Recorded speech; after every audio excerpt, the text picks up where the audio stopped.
देखिए यहाँ पे पाइवोट टेबल क्या होता है।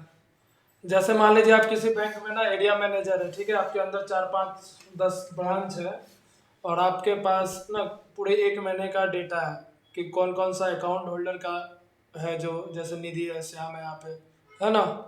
यहाँ पे डेट दिया हुआ है, 1 जनवरी का रिपोर्ट है मेरे पास, 2 जनवरी का, इसी तरीके से 3 जनवरी 5 जनवरी तक का।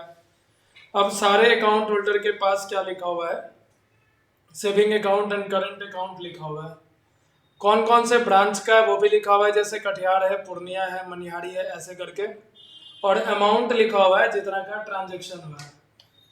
अब आपको अगर सारे एरिया का डेटा जो है वो फिल्टर करना है, तो फिल्टर करने के लिए हम लोग पाइवोट टेबल का यूज़ करते हैं।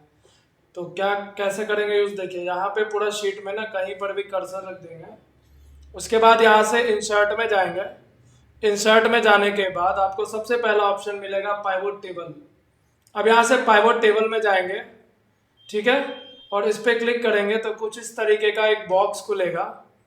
अब यहाँ से आपको बाय डिफॉल्ट जो भी है उसको छोड़ देना है और यहाँ से सिर्फ करेंगे ओके, न्यू वर्कशीट लेके। जैसे करेंगे इस तरीके का एक बॉक्स आएगा आपके सामने,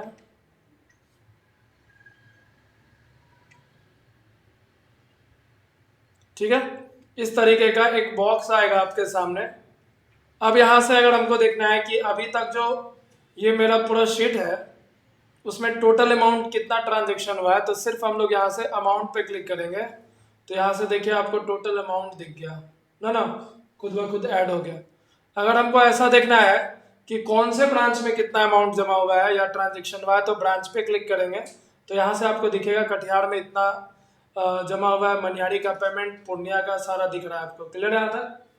अगर आपको ब्रांच नहीं देख के आपको देखना है कि किस डेट में कितना पैसा जमा हुआ है, तो यहाँ से डेट पे क्लिक करेंगे तो बाय डिफॉल्ट देखिए आ गया है ना, एक एक को है ना, 1 तारीख को यहाँ पे अमाउंट दे रहा है, 2 तारीख को ये वाला अमाउंट है, 3 का है, फिर 4 का है, फिर 5 का है, ठीक है। क्लियर, यहाँ तक अलग अलग डेट में हो गया फिल्टर।